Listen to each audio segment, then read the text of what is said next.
Good evening. Hope you're all doing well. It looks like it's just me and Osiris right now. So we're gonna wait for some people to trickle in before I actually get started with pretty much anything. So we're gonna listen and watch some YouTube. I have the assassination of JFK from Red Thread. We're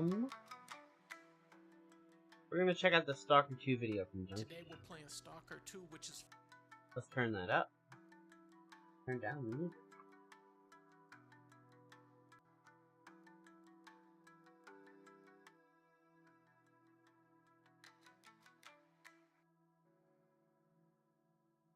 Alright, there.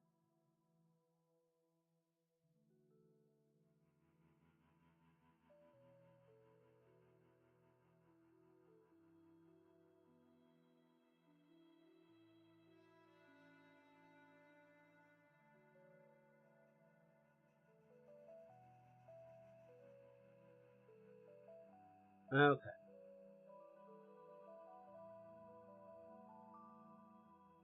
If I pop that out, it just disappears, doesn't it?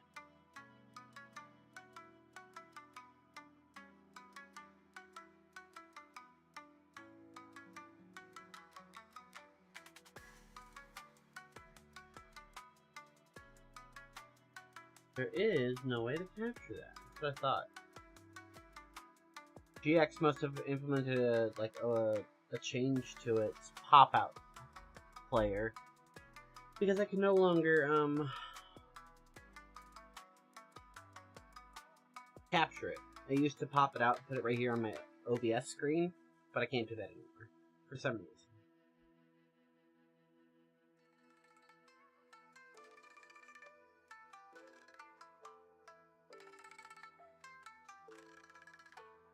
I'm gonna refresh that page.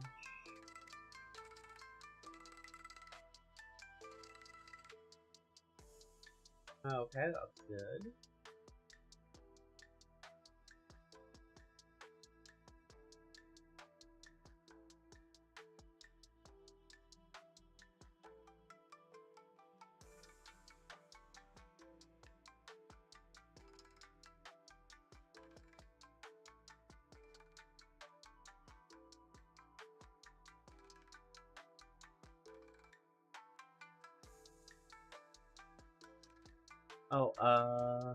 Let's see. Let's start this now. 4 less than Black Ops 6, so Okay. Today we're playing Stalker 2, which is 4 less than Black Ops 6, so expectations should be lowered. This game has guns, Call of Duty has guns, so it's gonna be the exact same game.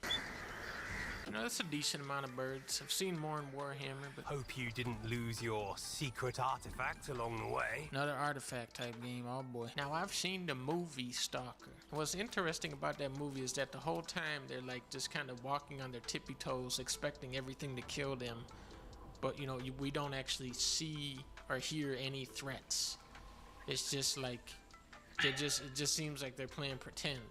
It's very, you know, it's a very artistic, very cerebral film. Now, the video game version, I'm pretty sure I'm just gonna be shooting like zombies and monsters. This UI is kind of reminding me of like PUBG, The Last of Them type game. Look at this magic floating orb of electricity.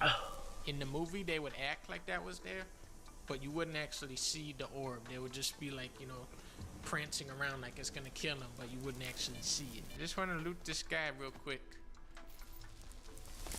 Don't kill me, magic orb. I'll contact the sphere. What? Oh, monster. Okay, that's the monster from Half-Life. This was not in the movie. Okay. Go away. Ha, sausage. Excellent. Pop out Now, that. in the movie, their objective is to find the zone. Which, I mean, that is just a video game Is that a objective, so I connection guess that's issue? why it's a good fit. Is it an upload Oh, he's speed getting killed by thing? zombie out there. But that guy sucked. He probably didn't even have any... Alright, give me a second.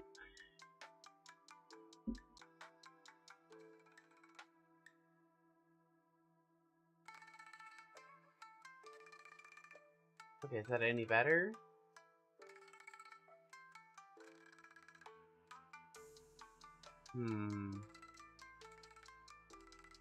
cut out last time, so hopefully it doesn't cut out again.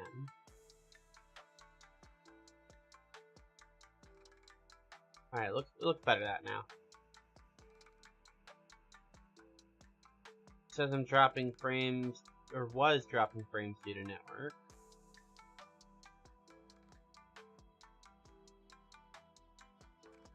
Having bitrate issues now. Very interesting.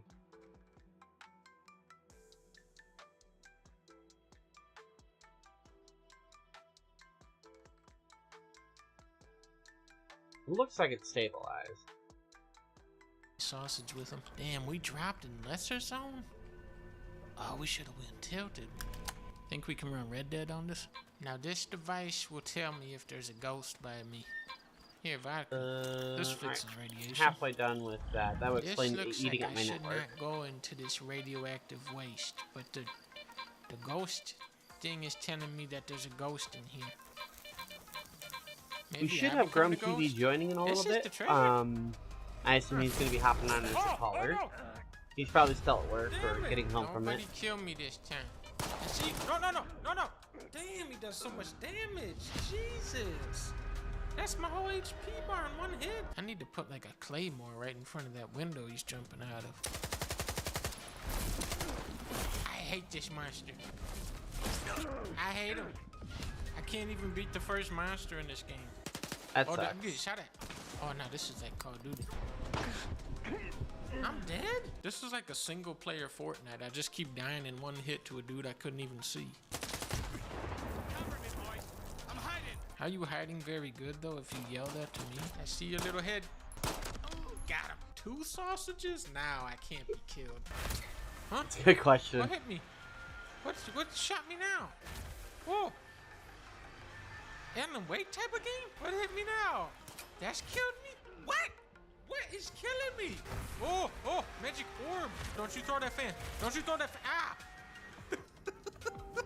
It doesn't like this song. Don't kill me, Alan Wake. This game is dope. It's what Into the Radius was inspired from, and I'm a big fan of that game. This game is crazy, man. I am now eating one of my coveted sausages. Now I have laser vision. Tracing for anomalous activity in radio signals. I'm hiding from you. Don't eat my leg, you dang dog. Uh-oh. Go away, doggy. Oh, he's in the magic. Oh, that's bad. If you go in there, that's bad, I think. No, I deactivated it. Oh, no, I didn't. Wow. So I guess you would call this an open zone game, like Sonic Frontiers. Now these little I hate when my dog this is something explodes. that they would I do really in do. the movie. I hear shooting.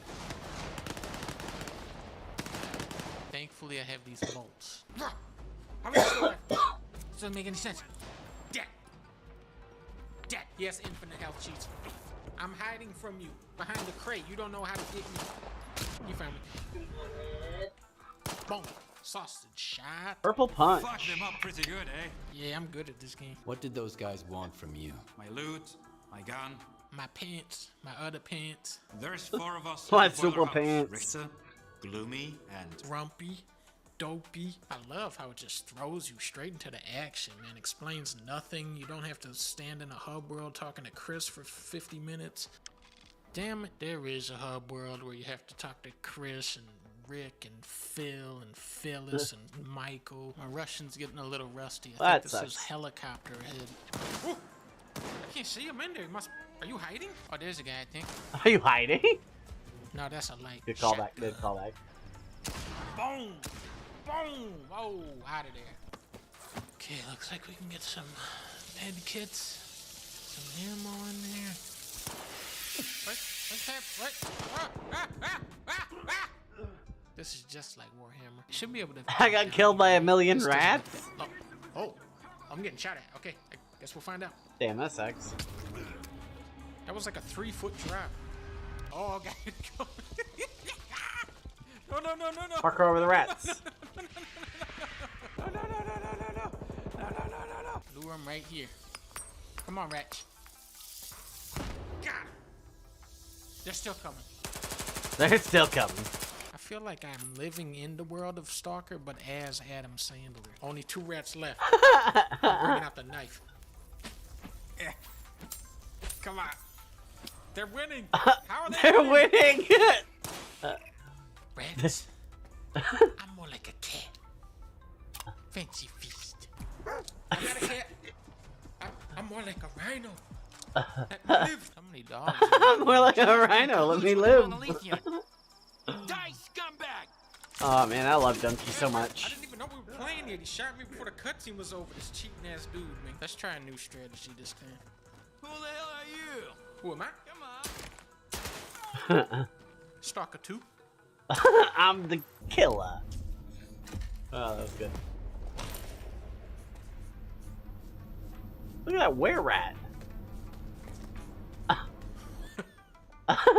All right. Huh?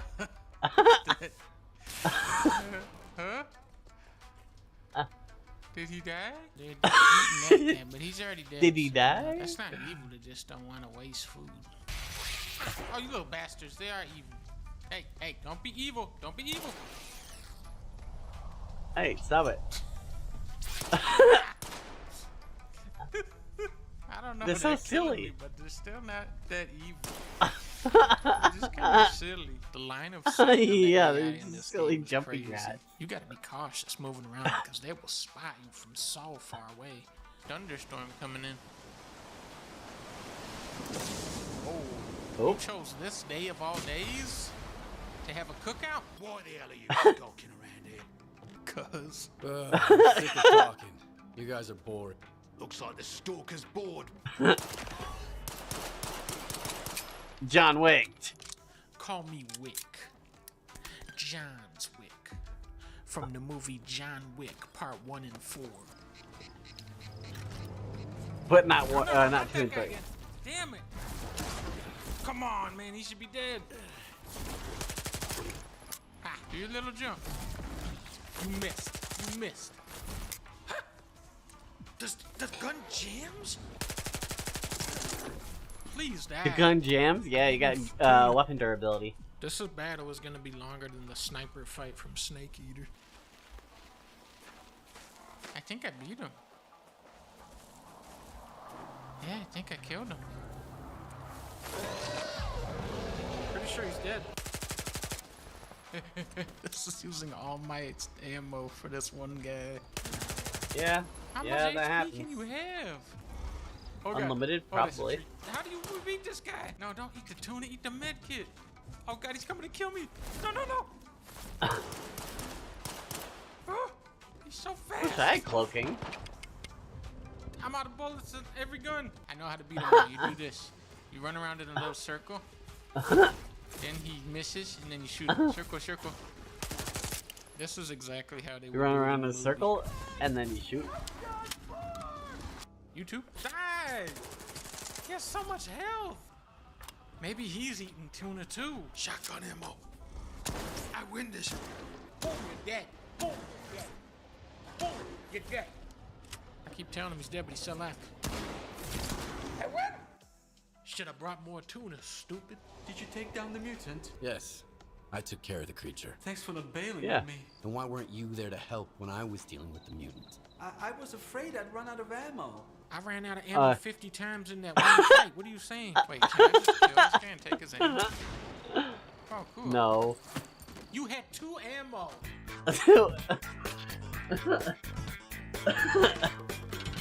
Was it worth it, Donkey?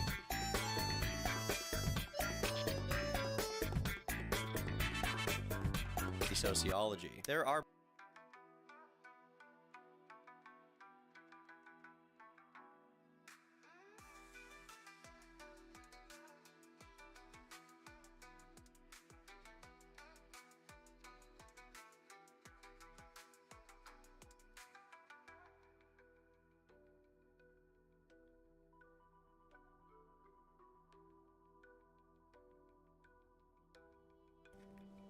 Damn, James, walking around in Silent Hill. Is it because of your late wife? No, it's because you're spending too much money on subscriptions. Well, luckily for you, James, this Damn. video's sponsor, Rocket Money, can help. Can't believe you got me with the ad read.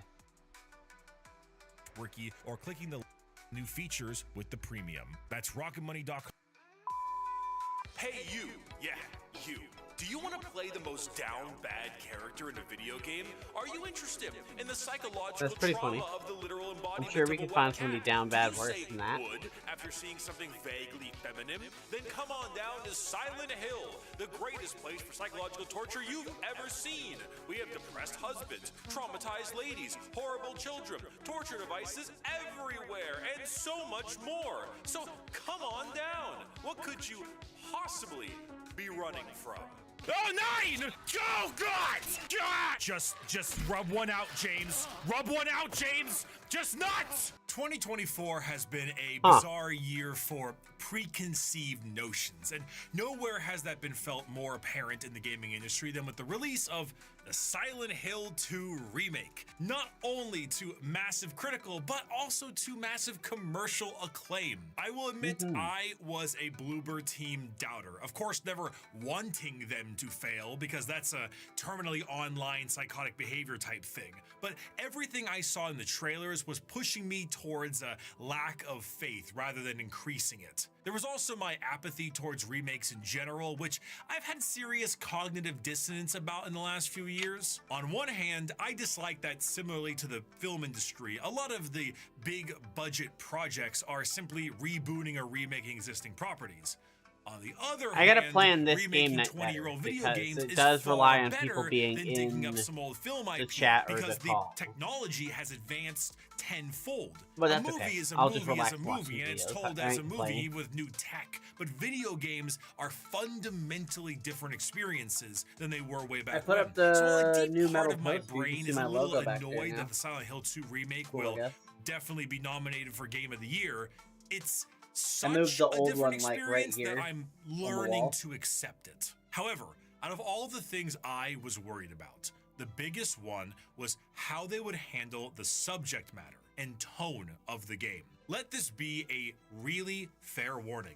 If you don't know anything about Silent Hill 2, I'm going to be discussing all of it. And what I'm going to be discussing is rough. This game is trauma bingo and includes murder, animal cruelty, cancer, loss of a loved one, child abuse, depression, sexual abuse, the big bad R word that I can't say, self-harm, torture, and the big bad S word I can't say, and so much more. The story of James Sunderland is not a happy fun time. It is a could be better. miserable experience through and through. And I flat out did not have faith that a remake in 2024 with, you know, the change in political landscape and online discussion and all that, I didn't think it would stay faithful to the original. I fully accepted punches to be pulled and there to be a more watered down experience.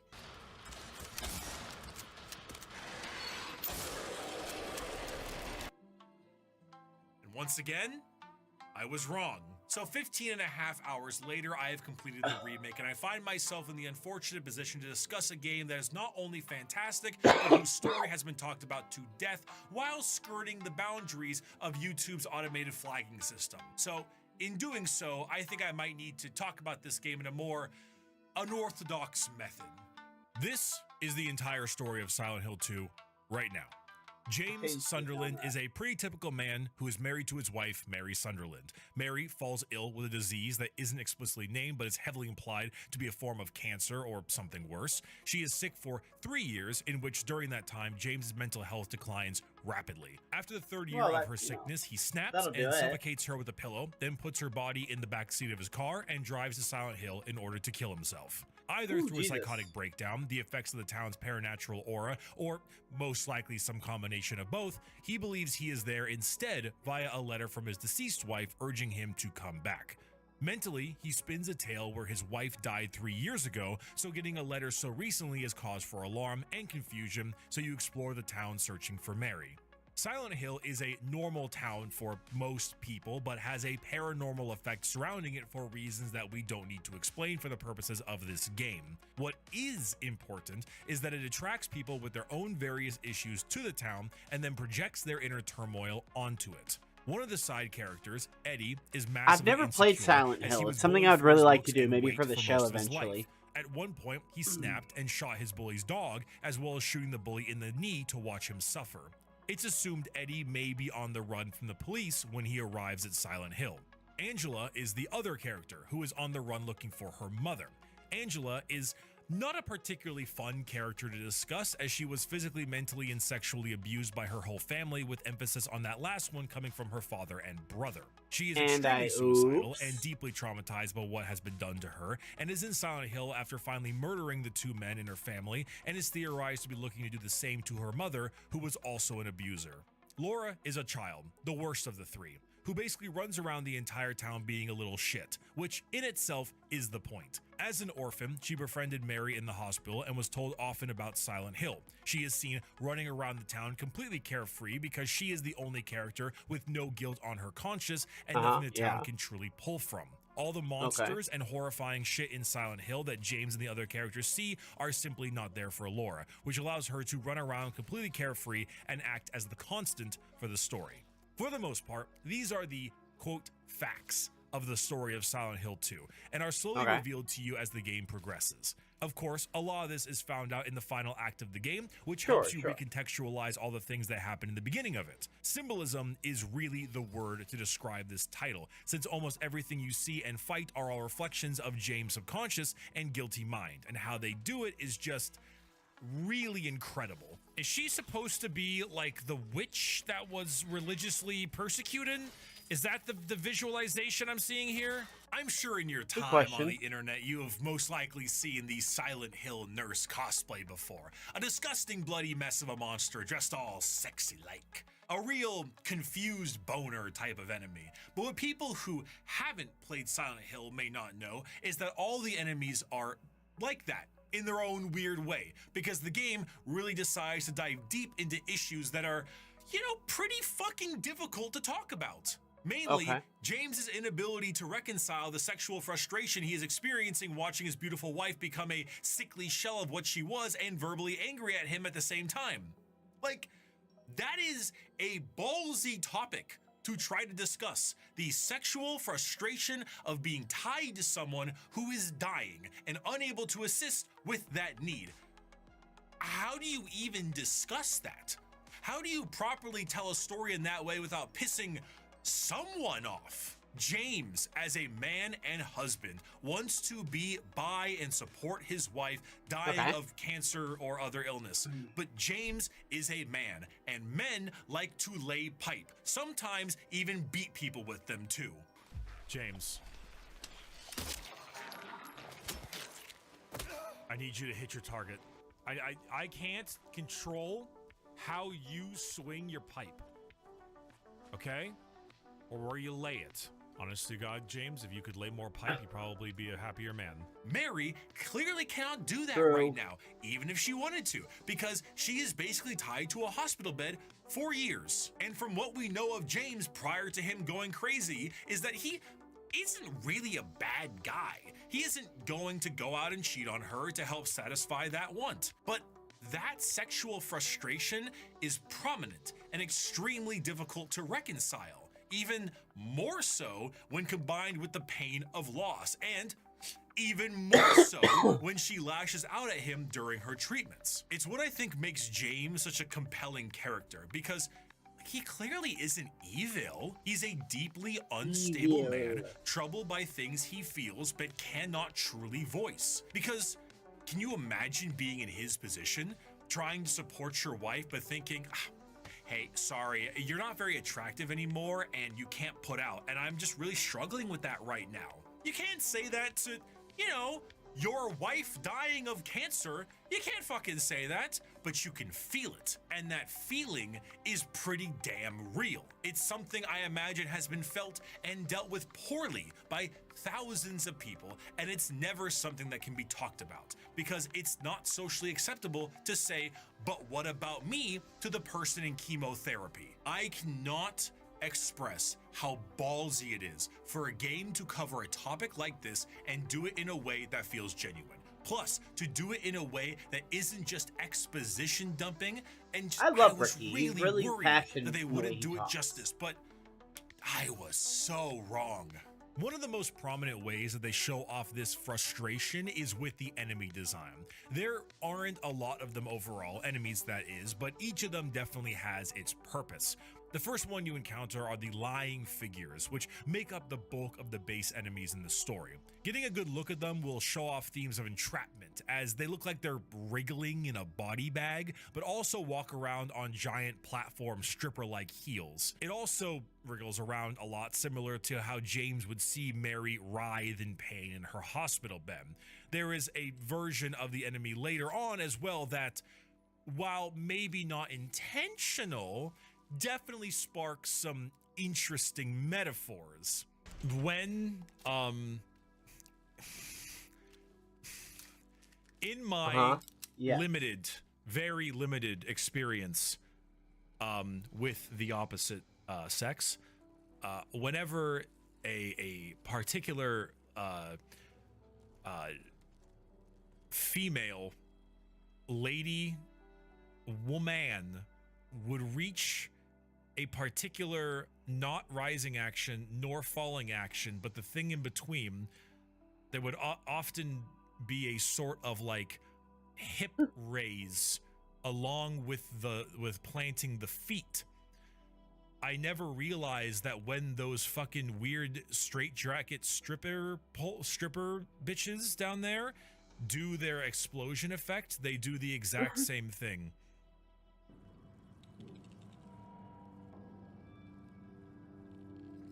It was where we thought it went? Okay, I wasn't sure. Mannequins are the second enemy type, and it isn't particularly difficult to discuss what they're trying to go for. Two pairs of legs, one on top of each other, and they make bizarre moaning sounds when you hit them.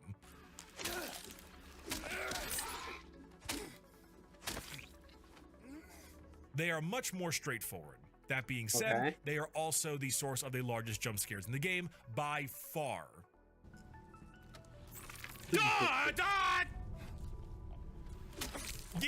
The third enemy is the hospital nurses that we all know and love.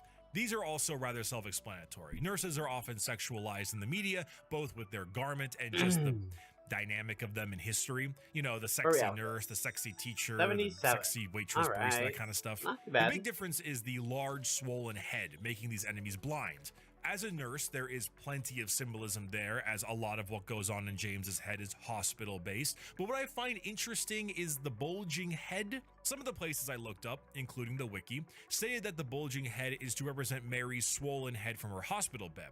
But it also states that the nurses were a last-minute addition to the game, so the symbolism can vary a decent amount. Personally, and maybe just because I'm a little fucked up, the head looks to me like a condom. The thin yellow-orange color and the fluid inside of it really just kind of provides that appearance, with the bottom of it constricting around the nurse's neck, much like how James killed Mary by suffocation.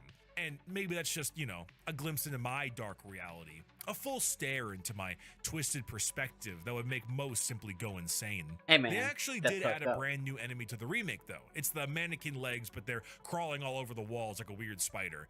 There isn't much to glean from the symbolism on these, just that they're kind of little bitches who suck and I hate them. Dude, I was thinking to myself, I was like, maybe the reason I'm getting... Oh, jeez! Then there are the bosses, which... Oh boy. Pyramid Head is ironically the one that I have the least to say about, despite him being so damn iconic. It's a manifestation of James's guilt, a strong, imposing figure with a massive torture device on its head chasing him down. It's his desire for punishment for what he has done. It's also why they off themselves when he finally admits to his mistakes and somewhat accepts them. Pyramid Head is great, there isn't much to be said about him, but he's used rather sparingly and in very effective ways. Nice trigger discipline, James.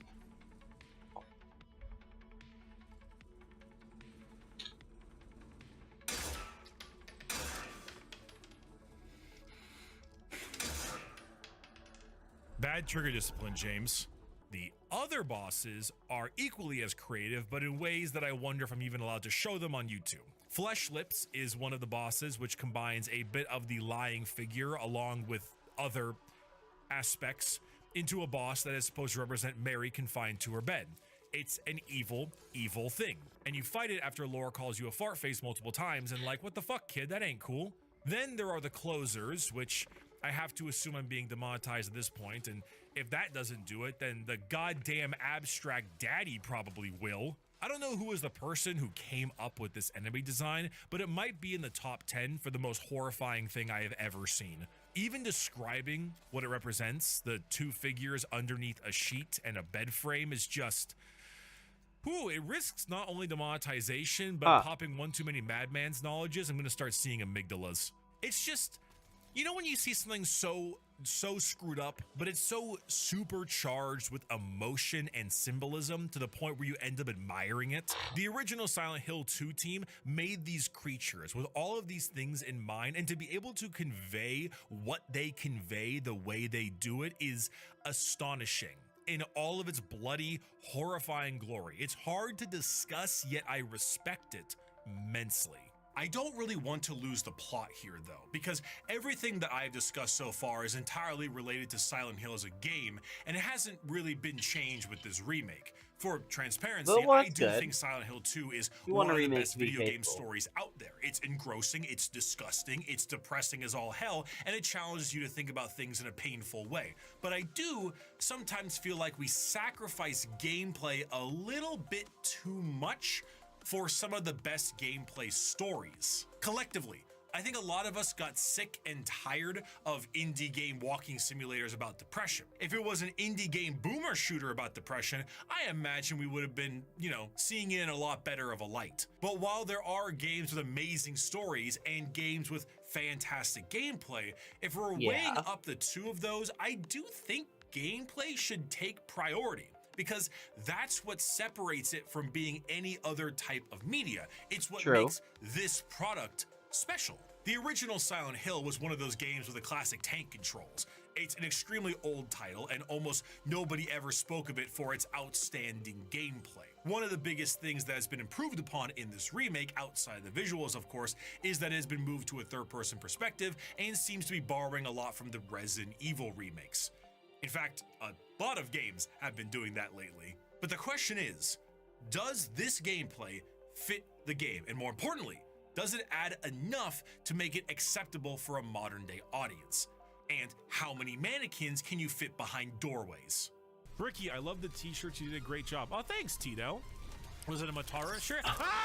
The thing to note about the gameplay is that moving it to third person, I do think is a pretty good idea overall.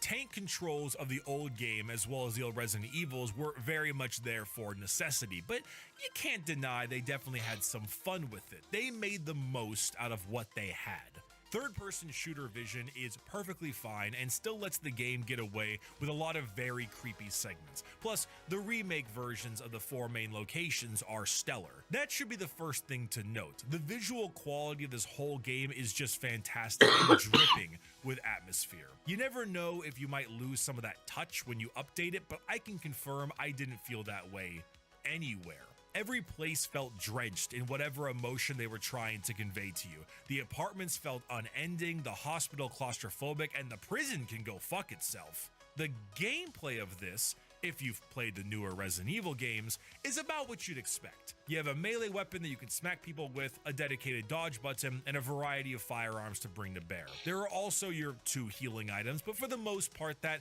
really is the extent of the combat. You can go about it guns blazing, or you can stealth your way through, but yeah, it's survival horror at its most basic form. And that's one of my few complaints about the remake.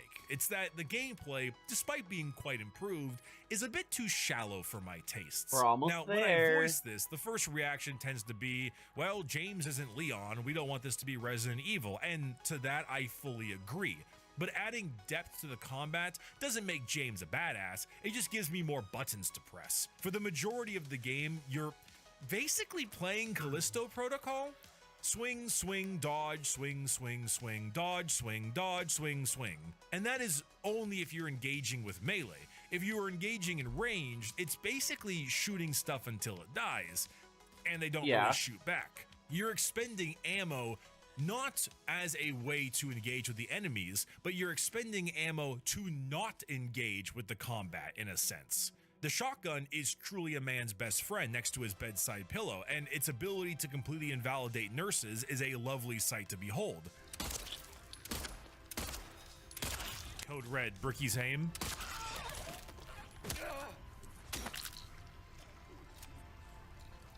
Code green, shotgun shells. But because there are basically only 4 enemy types outside of One bosses tap and mini it. bosses, you will be doing the same kind of combat on repeat for a very long time. A little more depth would have gone a long way.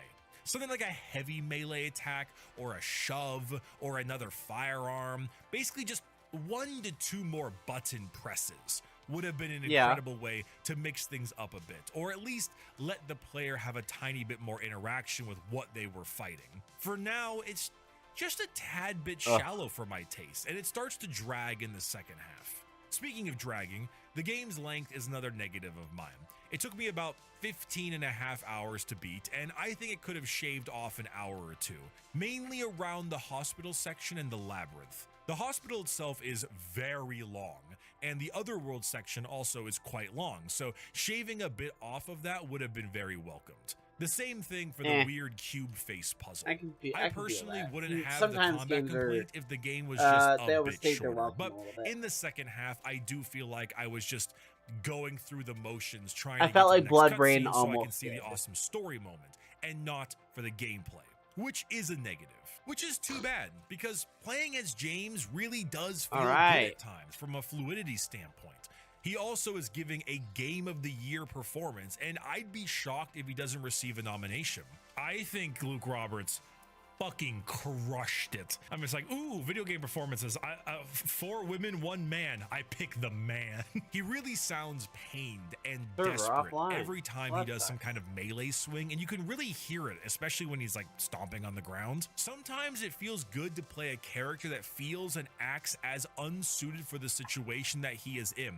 It's fun to play as someone pathetic. It's relatable. And speaking of relatable, something that James has a curious fascination with is sticking his hand in every single hole he can find, or jumping into it with no thoughts in his brain whatsoever. I knew that Silent Hill 2 was the game where the main character goes into holes, but I guess it just didn't dawn on me that the man who has the tendencies he does will be so okay with throwing himself down every cavernous ravine he can possibly find. It's funny because often survival horror games will have the bizarre puzzle that makes absolutely no sense. You know, you think back to Resident Evil 2 with the coin statues to unlock the police station, and it's clearly batshit. But Silent Hill does get away with it a little bit more because we're in the weird nightmare dimension. That is Silent Hill. And we're playing a character who is clearly not mentally stable. Just thank God they took away the strand of hair item and used something far more, you know, intelligent. It's almost farcical how often James is just grabbing random shit for the puzzles he has to do. But I do almost feel like it's intentional. Between the horrible tone and setting, a little bit of humor as I watch him shove his fist down a full toilet really kind of breaks it up in a way that it wouldn't work if the game wasn't so serious. It also helps that the sounds made during all of this is, oh, it's so disgusting. There is also a massive contender for just audio design. The sound effects of the entire... Oh, wait. Actually, did they get audio design? One sec. They did. The sound effects of this game stir a primal feeling of unease, especially in the first half of the game.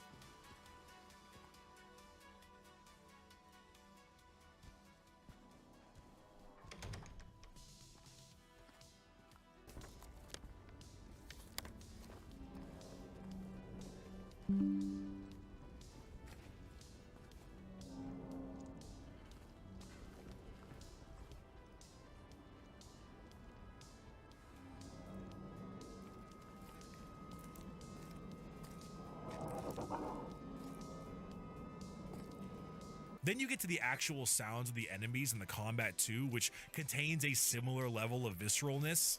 Is that a word? It's visceral. Just listen to an enemy make their noises alone. It's gruesome and nasty.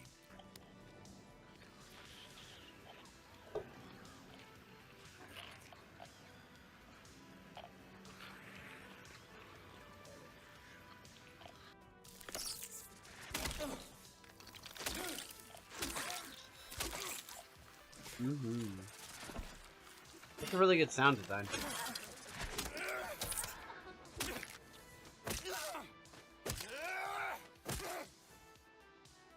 In fact, to call one out, there is an area in the gallows in the prison, and you can constantly hear like the footsteps or something moving out there, and there's never anything there. You cannot find an enemy, you are not attacked, but there is something out there, and just hearing that as you're doing what you're doing is so unnerving.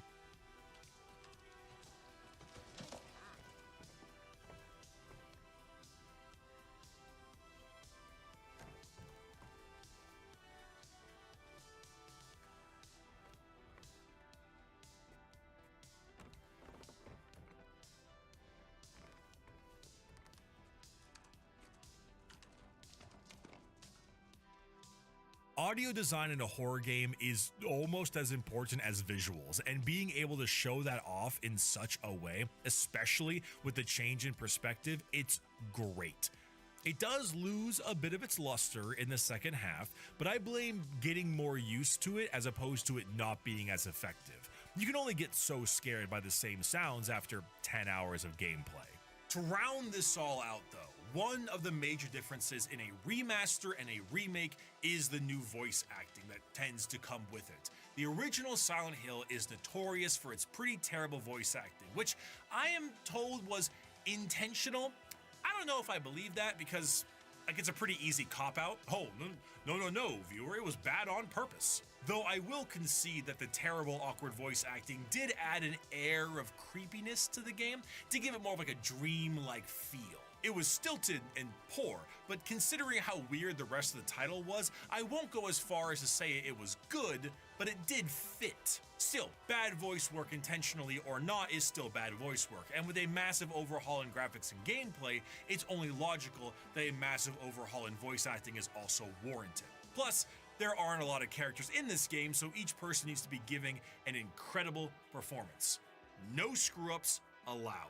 What is important to note about this remake is that with the new change in visuals, gameplay, and perspective, the old voice acting just wouldn't have worked. People like its charm, that's fine, but I'm not people. I think it's bad, bordering on hilarious often, which makes it actually not grating on the ears, but rather funny. However, the old acting would not fit in this new game, but on the flip side, I fully believe this new acting would not have fit in the old game either. What I think people don't appreciate about video games that's what the point of a remake gameplay itself will give you a feeling of tone, so the acting needs to embrace how the player feels while playing. The two coincide in a way that's hard to quantify unless you've played or made a bunch of video games. That old VA work doesn't sync 2001 Silent Hill because for the time, the style, and the world, it does kind of work despite its issues. However, it should be no surprise that this new remake's acting is just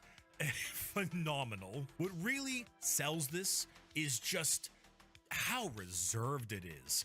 You know how movies often have their Oscar moment where a character tries to give an emotionally charged monologue that sometimes does and sometimes doesn't pay off? With the exception of maybe a moment or two with Angela, there really isn't a lot of that here. They aren't trying to remake this game with some bombastic, over-the-top loudness to cater to a new generation. It is still so damn slow, methodical, and careful with how it handles all of this. James is really giving a performance of the year here, and how just slow and quiet he is, how depressed he always looks. He acts like a man who is at his wit's end because, well, he is one. And I feel like it's a great vision into male depression that isn't something we get too often, especially in video games, or at least not to this scale. He just looks so defeated all the time, but even with that, his responses feel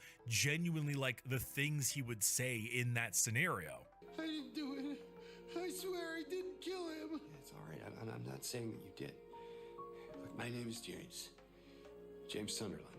I don't even want to get started on Angela and Maria. I feel like there isn't a scene they aren't good in. I don't think there's a scene anyone isn't good in overall. Like, how far we've come.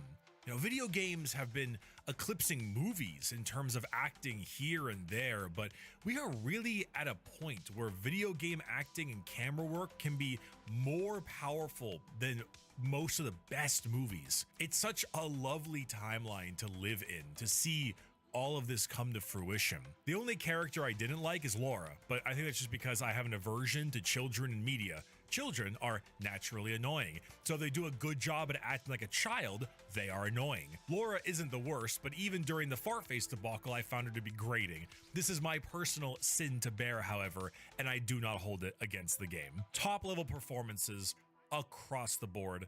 They really genuinely outdid themselves with what they were going for this time around. It's a little humorous how, despite spending as long as we have discussing this game, I feel very little needs to be said by the end of it.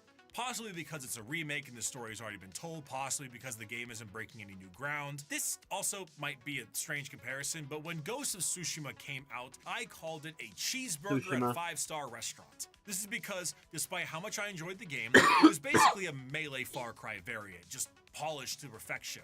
It is a generally bland and overdone concept, but just shined to a beautiful, beautiful, perfect sheen. This remake feels the same to me, but in the third-person horror game world as opposed to the Far Cry world. It might be why some people feel like the soul has been stripped out of it. I disagree with those people, but it does play and look like many other survival horror games on the market now. I think it keeps its identity. I think it's a fantastic game. I think it's a great remake, and I think it's absolutely worth playing. But I do get where that sentiment can come from. To me, Silent Hill 2 Remake is an amazing title that I don't see sticking with people's heads for too long unless they haven't played the original game. To me, what this game does best is show new people a modernized version of an absolutely fantastic story equipped with stellar performances and not breaking too much new ground, which is damn fine by me. It's a 4-brick game to me. The negatives that I can count on one hand only.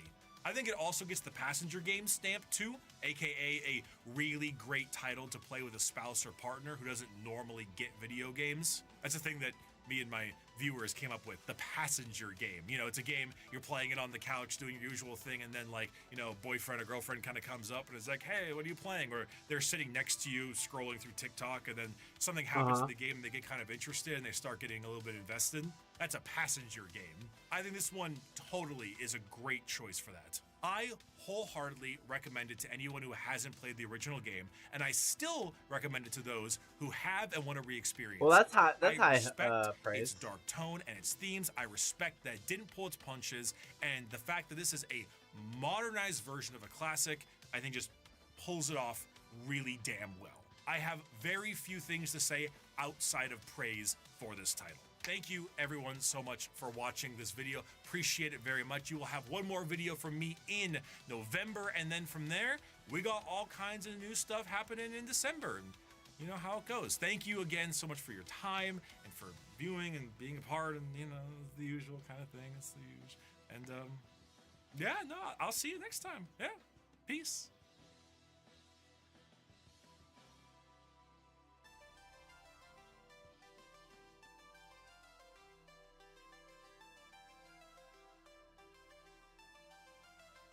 Sorry, I'm just watching something over here real quick.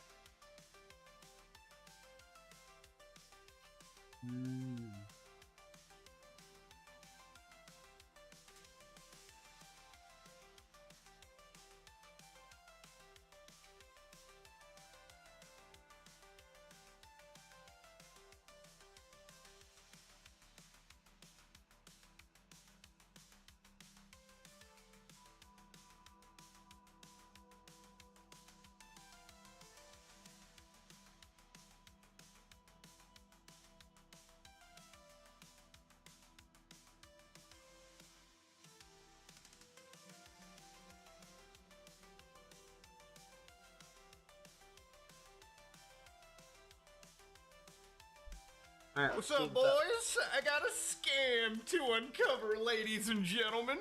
Now, uncover is a pretty loose term. I think if you had a heartbeat or a functioning brain cell, you could take 5 minutes and look at what I'm about to show you as patently nonsense. So to give an idea, about a couple weeks ago, I made a video about the GTA 6 moon theory, where, yes, Grand Theft Auto gamers, unironically, looked at the moon phases in marketing material for GTA and started to decipher a trailer release date. Now, obviously, you know, this is clearly meant to be fun in the community. As GTA lovers, as a fan of Grand Theft Auto and as somebody in that community, we don't get much, okay, in terms of reveals. We get one trailer a year ago and a whole year full of crickets, okay? So in the span of that year, there's been plenty of projects that I guess have popped up that have been trying to take advantage of the hype built around Grand Theft Auto. So one of those games is this one title known as ParadiseVS.com, okay? So Paradise is a game that's a real-world simulation based on artificial intelligence. It's a life simulation game with limitless possibilities, endless graphics, and that juicy artificial intelligence, endless world, endless play. So right off the bat, you can look at the screenshots and think, whoa, this looks really good, Muda. I mean, this might actually compete with Grand Theft Auto 6. Well, ladies and gentlemen, let me start off by showing you some of the red flags. Now, one of the first red flags in this relationship is this umbrella on the beach. Now, you might be like, Muda, what does Soul Sisters got to do with anything, right? Now, if you're an eagle-eyed watcher of the Grand Theft Auto 6 trailer, then you might recognize this parasol from the actual marketing material for Grand Theft Auto 6. For instance, right here on this shot on the beach, if you look very carefully, you can see Soul Sisters. And if you look really close, you can see the words like Vice Beach written on it, which obviously is still present right over here. So immediately we're looking at a little bit of a copyright infringement right off the bat. Okay, right there, ready to go. But ladies and gentlemen, this isn't the only red flag in this situation. The closer you look into it, the more blatant, like, abuses of copyright actually end up occurring. For instance, if you look at their first trailer over here, nothing really sounds all that crazy until you start to look really close at what they have in this. So they started off with Epic Games and Ultra Games Limited. Remember that company, by the way. And they showcased this, what appears to be gameplay or some level of pre-generated stuff that showcases this massive city where your dreams become a reality. Look at how good that Lamborghini looks. But one of the things that come around over here is obviously their use of like actual influencers. So people like Lachlan, people like Loserfruit, Pokimane, Ali A. These are some pretty big names. And so I started looking up and I found no mention of this game by any of these influencers. You would think that if there were some contracts maybe signed. Hey Annie, thanks for your OBS tutorial. Hey the Aussie guy. Thanks for stopping by. I appreciate it. I hope it helped you in at least some way, or at least gave you some sort of understanding for you to go off of. That's kind of the point, at least to give you a base understanding of everything, and then you can customize pretty much everything in my tutorial, and use it however you want. As you can see, my OBS layout is, my OBS layout is already a lot different than the last time, because, you know, I'm constantly improving, so. Thank you, I appreciate the compliment, and thank you for stopping by. And wow, is that a good freeze frame?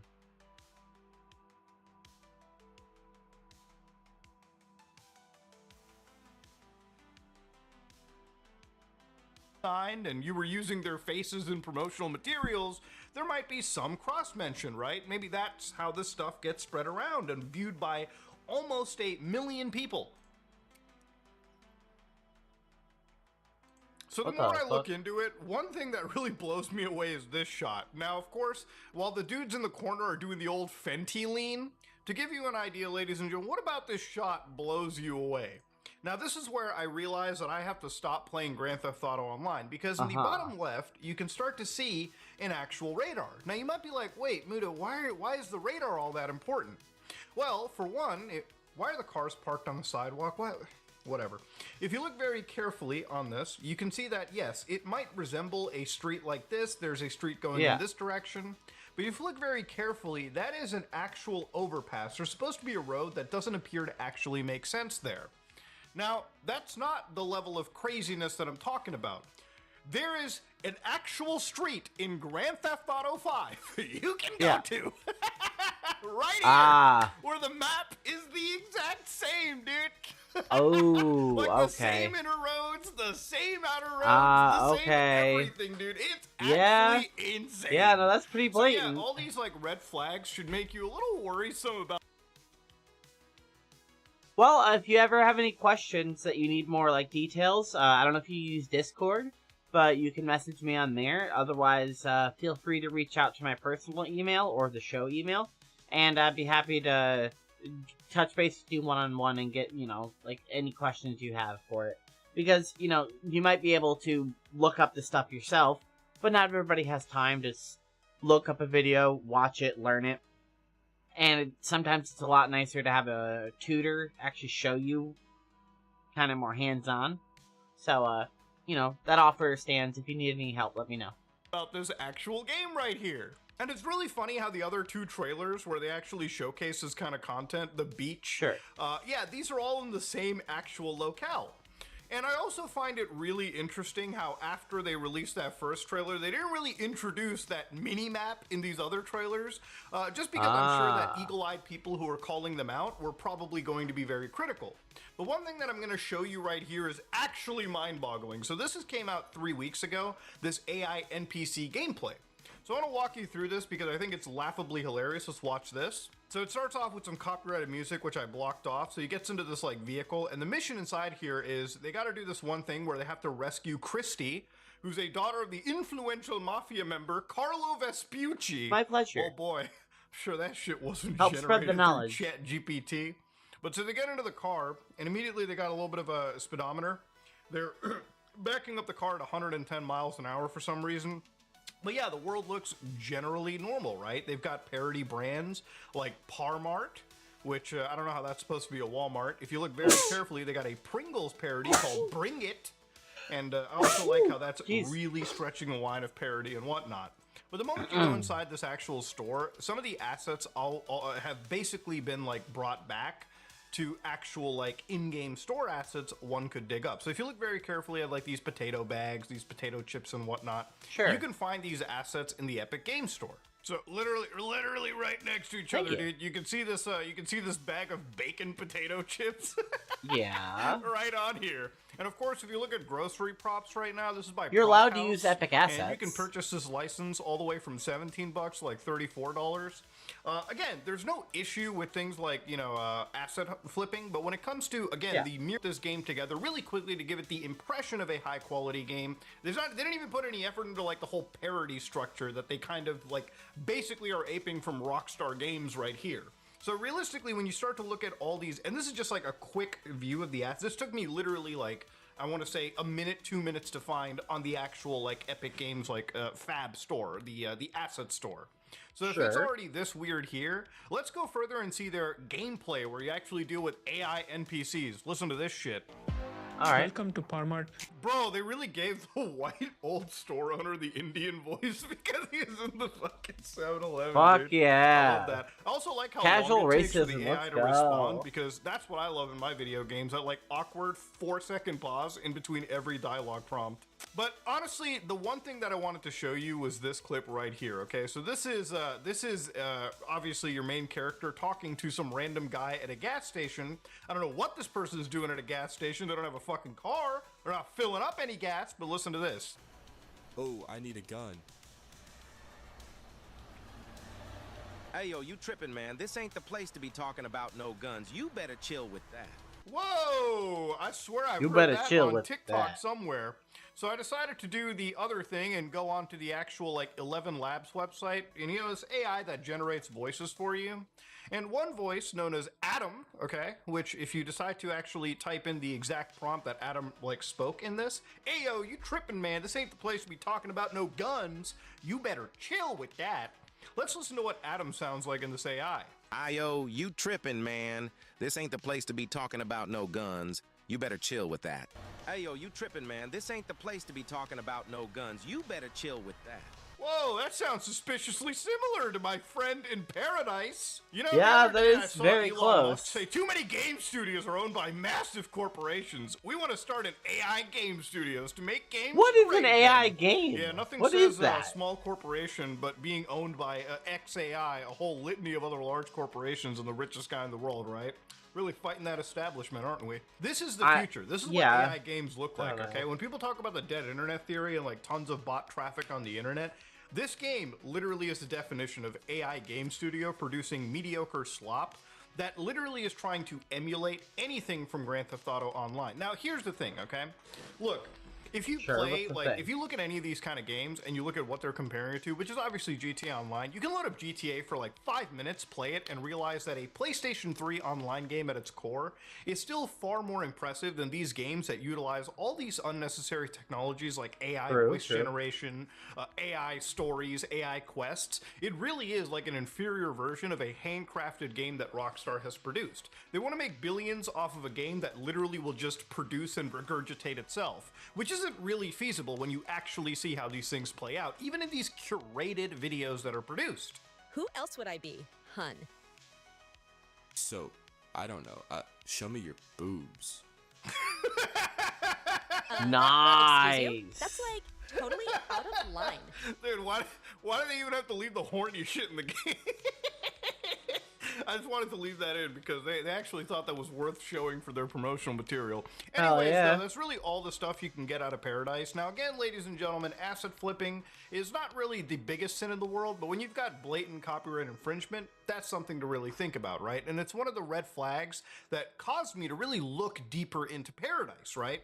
So anyways, you go to their site and they've got like an actual Steam page, right? Like it looks to be like pretty legit. And the company here, Ultra Games, Ultra Technologies, Ultra Games HK, bunch of Ultra Games right there. Ultra Games I remember from back in the days of the old fucking NES. But yeah.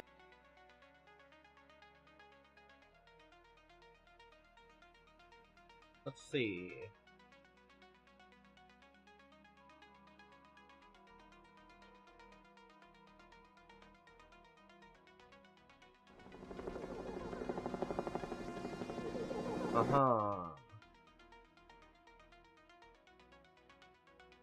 Is it planned release? Can't play it right now. And they're not allowing reviews. Interesting.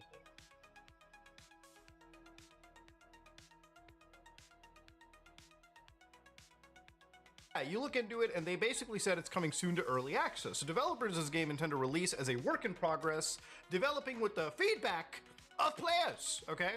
So yeah, they plan to release this at some point in 2025, but what they do kind of talk about are things like Paradise Tap. And I want you to remember Paradise Tap because it's pretty important in a bit. So to go back to the actual website over here, the more and more you look into it, like they've got AI NPCs, voice communications, every day is unique, which we've seen like, implementations of it, and it is in fact complete dog shit. The further you go down into it, they show you what you can buy in the game. So you're earning like these tokens, which you can use to purchase the Razor Vortex. You know, this is clearly a Corvette. The Stallion Sprinter is clearly a Ford Mustang GT. And the Zenthar Predator is clearly a Lamborghini. Okay, so obviously, you can say that, oh, how do I reach out to you? Are you on Twitter? First off, I don't believe that every single car in GTA is an exact one-to-one copy of an exact car in reality. That would be a complete use of copyright infringement. Usually cars in GTA are like...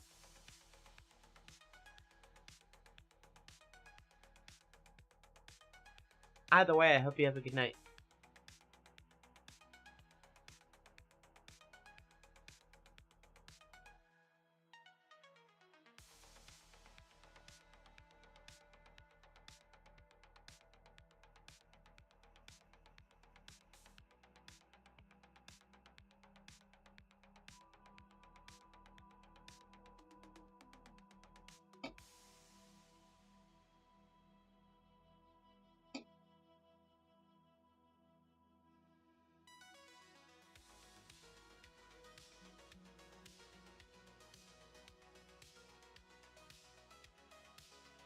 like an amalgamation or a interpretation or a parody of real life cars, and they're usually attributed to real life car brands that are also parody, right?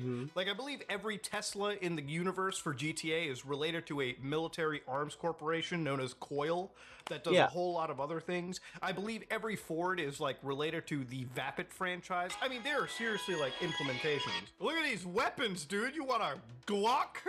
You want a gold Apex? A desert camo? They got little prices like 10 grand and shit. Clothes, accessories, businesses. You want the IT company building? Of course I do, Dinesh. Why not? Estate, real estate apartment.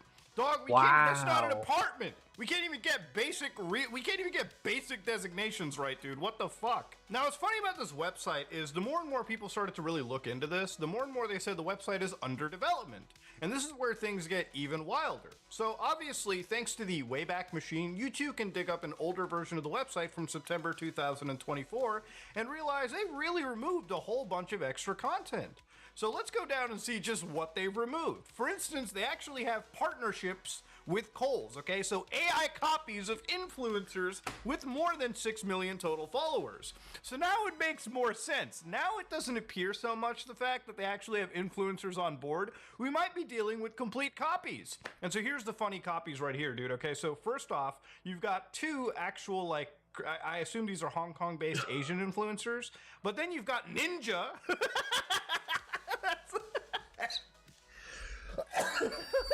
Unreal Engine AI Ninja is a goddamn fucking what is this, dude?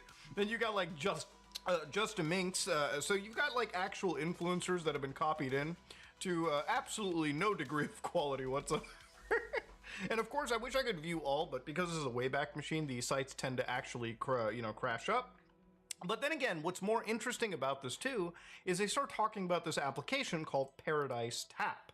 So Paradise Tap is kind of this application that is currently only available on like Telegram as like their Telegram built-in applications, and you're supposed to earn like Paradise coins through that.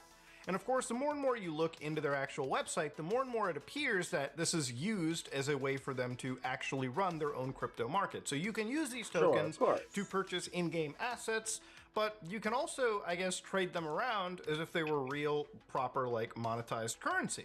So when you talk about like where the money is supposed to be made for these kind of like things, it's usually supposed to be platforms like this. They want to pump this entire coin, from my understanding, through this game. And of course, you know, from what I understand, gain the actual processing fees off of the transactions that are done using Paradise Tap. Now, unfortunately, a lot of the website is gone, so I wanted to look up the team members for this, and even the team members are all like generated by AI, dude. The only one that's available is like this Robert Lee, who is apparently this individual right here, who also might have been sending like a bunch of influencers like emails to like get on and talk about this project, right? You know, the worst thing you can do is run a game like this and ask influencers to look in, because if it's even like a hint of shady, people are going to jump in and like tear it apart. So then you go down and you see what the Dude, the regional team is just Ninja, dude. Chief Technology Officer Tiao Yilong. Dude, they just clone Ninja. They're just all Ninja. He's just working for the company, bro. It's crazy shit. So to look closer into this entire situation, ladies and gentlemen, one thing even wilder is like looking up the company behind it, right? You would think with the game that they showcase, maybe the company has some tier of legitimacy behind it. So obviously Ultra Games, right? Who is Ultra Games, for crying out loud? So one search for Ultra Games leads you to Ultra Software Corporation. That's what I was talking about, like 1988, like a shell company of Konami making like absolute dog tier games on the NES. If you look up Ultra Games right now, you go to one website by onebusinessworld.com. Oh, interesting. The global business ecosystem. Boost your business, successfully present yourself. Oh man, this whole website feels like it's fucking AI generated. Jesus Christ. It is. Alright, so to go back to Ultra Games Limited right over here, they're an Ultra Games Limited brand. They're a leading gaming company headquartered in Hong Kong, with offices worldwide holding a prominent position in the Asian markets. Okay, maybe that's why you probably haven't heard of them. Ultra Games Limited, renowned for its strategic alliances with major Asian corps, such as Sony Interactive Entertainment, Tencent, iFlyTech, Game Science, MiHoYo, and Baidu, maintains a dynamic presence in the global digital entertainment sector. Although its recognition is more concentrated in Asia than in European and American markets, this focused regional strength underpins its unique positioning. Okay, so blah, blah, blah, blah, blah. Let's see what they've actually done, okay? So you go down over here and they say they're basically they played a significant role in developing iconic projects like Honor of Kings, The King of Fighters World, Justice Online, and yeah, that's their contribution, right? They also partner with Epic Games to enhance the Unreal Engine. So I don't know if they're like necessarily even like an assist developer on it, like they're actually writing the fucking code for it and like directly assisting. But I decided to look up like one of the games here, and one of them is like Honor of Kings. Like all these games are relatively big, but Honor of Kings, for anybody that has no idea, is one of the top grossing MOBA games on a cell phone, right? So if you have no idea about this game, I believe it actually crossed, like if you look up the revenue for it, they actually made around $4.5 billion since they launched. It's actually one of the most popular things from Tencent. So obviously if your brand is attached to it, that's really huge, right? Like obviously that's a pretty big point of contention, and maybe I might just believe what Ultra Games is about. So even inside like their legal notices and end user license agreements, I wanted to end up finding like Ultra Games anywhere, and I couldn't find them in the open source notification, nor could I find them anywhere in the actual like use for the end user license agreement. So it makes me wonder like where the crediting is actually happening.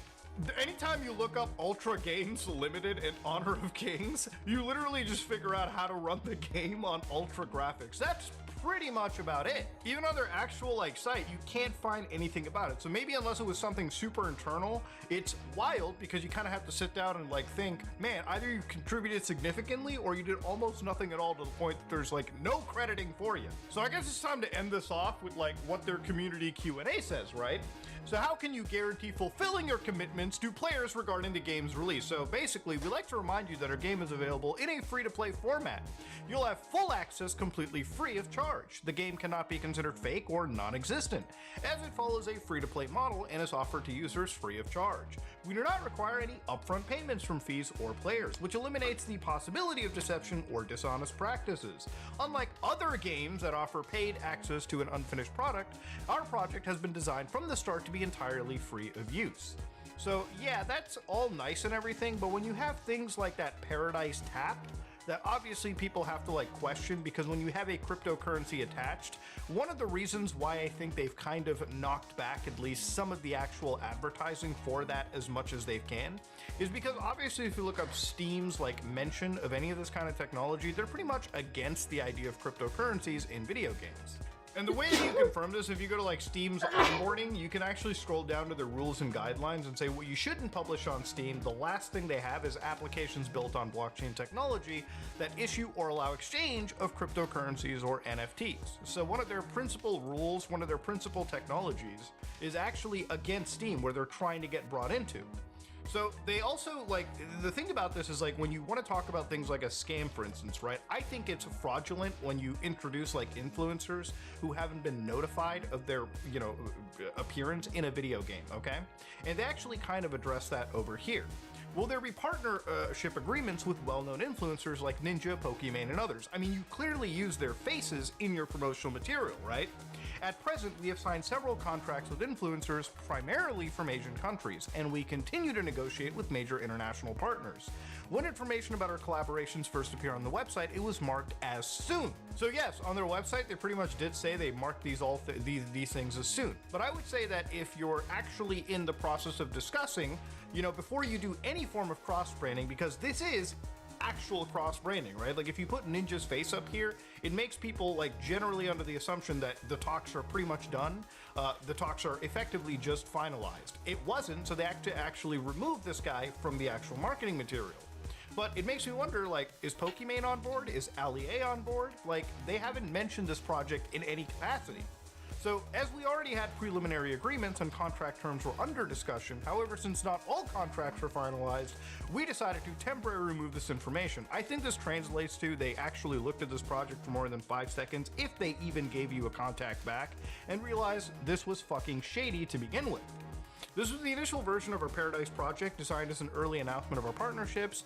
As we now developed a more comprehensive version aimed at a broader audience and allowed both established and emerging bloggers to apply, given the significant interest in the project and the large number of responses, we see the importance of creating a new, flexible, and efficient system for interacting with bloggers and streamers.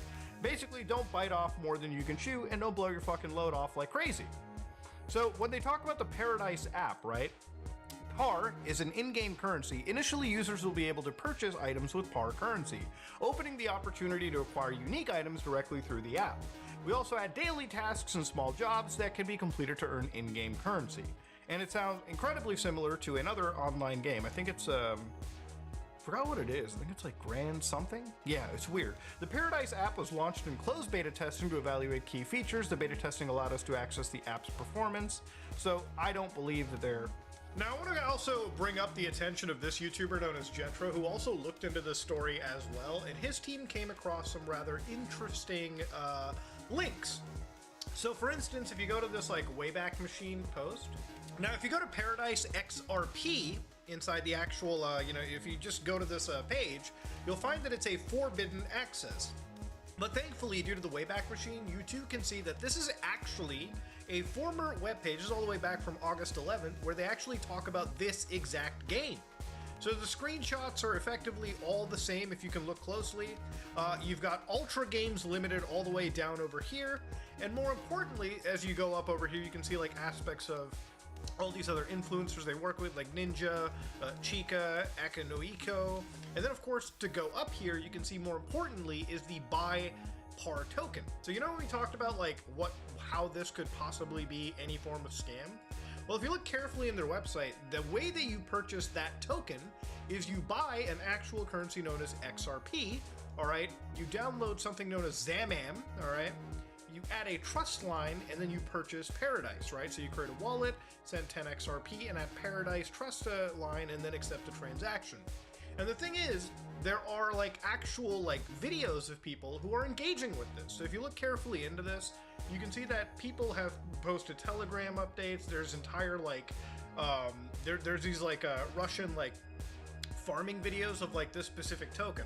So it was a token that was exchanged. Now, according to Jetro and their team, when they looked into it, they also found that while you could put money in, you couldn't withdraw it out. So effectively making this a fucking, like, actual scam. The coins didn't do anything. You put money in, you're not getting them out, okay? And then the other big kick in the dick is somehow down the road, they want to bring this again once the heat dies down and they get certified by Steam and then Epic as well. So then they start to ask them, it's like, wait a minute, why do you use assets similar to those found in other games like GTA? We acknowledge that games is a significant source of inspiration for our projects, and we do not exclude the use of reference to various games and films. I love how blatant copyright theft is just fucking inspiration. We include certain references, items, and names as part of our legal and creative use. I think legal can be debatable, okay? I think actually, is taking Rockstar's mini-map the fucking creative use? Is there a legal case for it? Just taking the mini-map like no tomorrow?